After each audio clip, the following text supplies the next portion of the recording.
I'm Arthur, and this is 10 Things.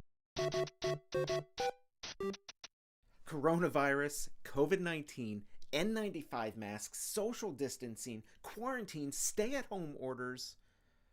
What a crazy world we're living in right now. And we can't even leave the house. I mean, telling Americans to leave the house is like telling Han Solo he can't fly the Millennium Falcon.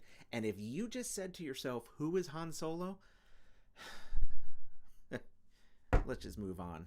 You know, this whole quarantine thing is tough. It's tough for everyone. But as I think about my fellow foster and adoptive families and all the unique situations that they're going through, things like behavioral challenges, mental and emotional disorders, cognitive and developmental delays, physical handicaps, and a boatload of all sorts of other situations that are common to kids from hard places. And so today I want to spend just a few moments giving you 10 creative ideas that you can do as a family to encourage an adoptive or foster family that you know during this crazy time of quarantine. Number 1, drive-by dinner. Everyone loves food. I mean, who doesn't love food? In my whole life, I've never run into someone who was like, yeah, you know, I never got into food. It's really not my thing. We love food, and more importantly, we need food. What about doing a drive-by dinner? I mean, you make a nice meal for a family in need, you drive by their house, as you're driving by, you throw the meal out the car window. I mean, okay, don't literally throw the meal out the car window, but maybe you stop the car long enough to just quickly get out of the car, drop the food off at their front door, and maybe ring the doorbell so they know that you were there, and they get a great meal. And and this is important. If you happen to see their Amazon Prime deliveries sitting right there at the front door, don't steal them. I mean, I know it's tempting. Just don't. Avoid the temptation. Don't steal the Amazon packages. But seriously, try a drive-by dinner. You know they'll appreciate it. And just also in the way of pro tips, don't make anything with mushrooms in it. I mean, seriously, mushrooms? I don't think there's a more disgusting vegetable or food for that matter on this planet. And I do apologize if you're watching this video and you happen to be a career mushroom harvester. My apologies. But seriously, mushrooms? Number 2, note of encouragement. Back when I was growing up, we had these small writing devices called pens. Remember those? And we would take these mystical ink-filled devices and write notes and letters to people on sheets of what was called paper, P-A-P-E-R. But I digress. Write a note of encouragement to an adoptive or foster family that you know.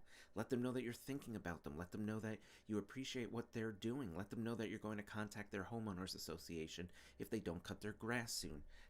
Don't do that last part. But that does bring us to number 3, lawn care.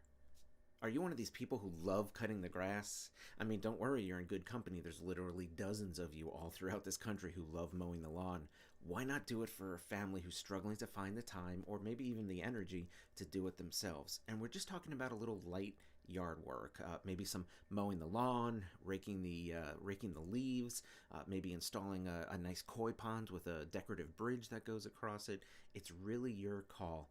Ultimately, showing up at someone's house, helping them with their yard work could be such a blessing to them. Number 4, grocery run.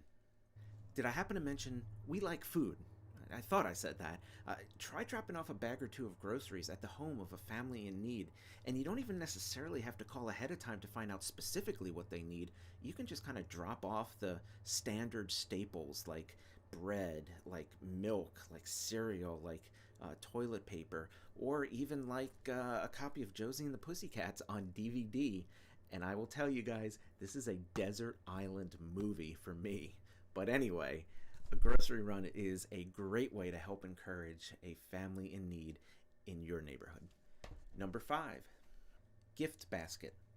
In the classic comedy television series The Office, regional manager Michael Scott once said, and I quote, "Gift baskets are the essence of class and fanciness. They're the ultimate present that a person can receive." Now, your gift basket doesn't necessarily have to be classy. It doesn't necessarily have to be fancy. It can just be a collection of some small items, snacks, little things that you think a family in need might enjoy. But let me give you a warning. If for some odd reason you experience giver's remorse and you want to take that basket back from the family, don't be surprised if they've already eaten all the chocolate turtles that you put in the basket. Where are the turtles? Where are they? Before we move on to number 6, I just wanted to let you all know that this entire list is available as a free downloadable PDF checklist for you and your family. Post it on the refrigerator, hang it in the living room, dangle it from the chandeliers. I don't know, do people even have chandeliers anymore? Try to make it a family challenge to do as many of the things on the list as possible. In fact, maybe even offer a fun family reward if you're able to do all 10 items on the list. You can access the checklist at www.ArthurCWoods.com/10 things. Number 6, coffee date. Schedule a coffee date. And if you don't drink coffee, make it an ice cream date. And if you're lactose intolerant, make it a breakfast date. And if you don't eat breakfast, I don't know, put something on the calendar that you can spend some quality time with an adoptive or foster parent as a way to support and encourage them. But put it on the calendar now for a future time so that after all the quarantines and the stay-at-home orders have been lifted, you have something to look forward to, a way to support and encourage that adoptive or foster family. Number 7, public encouragement. One of the best ways you can encourage adoptive and foster families is to encourage them publicly. And by publicly, I don't mean you have to charter a small plane to fly over their home, pulling a banner behind it that says, "Consider yourself encouraged." But what if you said some kind words, some words of encouragement on their social media? Something that was very public and sincere that not only did they see, but their friends saw as well. And yeah, if you have the money to charter that private plane, that's pretty cool too. Number 8, family video. Your family is adorable, right? Absolutely adorable. Your kids are the cutest, your spouse is the prettiest or the most handsome. You guys would look great on a family video, right? Do it. Record a simple, basic video of your family doing something encouraging for an adoptive or foster family. Say some kind words, sing a song, do a skit, something that's encouraging and letting them know that you're thinking about them, letting you know that you appreciate what they're doing, and then send it off to them via email or post it on social media. They will absolutely love it. Number 9, pray, pray, pray. If you're a family of faith that believes in the power of prayer, might I suggest that as a family you regularly pray for the adoptive and foster families that you know? Make it part of your daily routine, your daily schedule to pray for them. Let them know that you're praying for them. In fact, maybe even pick up the phone and pray for them on the phone right there while they're listening. It could be a huge encouragement to them. Number 10, dealer's choice. That's right, it's dealer's choice, meaning you choose what is one additional thing that you can do as a family to encourage the adoptive and foster families that you know. It doesn't have to be big, it doesn't have to be grandiose, it doesn't have to be expensive or time consuming, but what is that one extra thing that you could do to encourage a family in need? Well, that's our list. Do you have any additional ideas? If so, put them on the comments so we can benefit from new ideas. Ultimately, we want our adoptive and foster families to feel supported during this difficult time.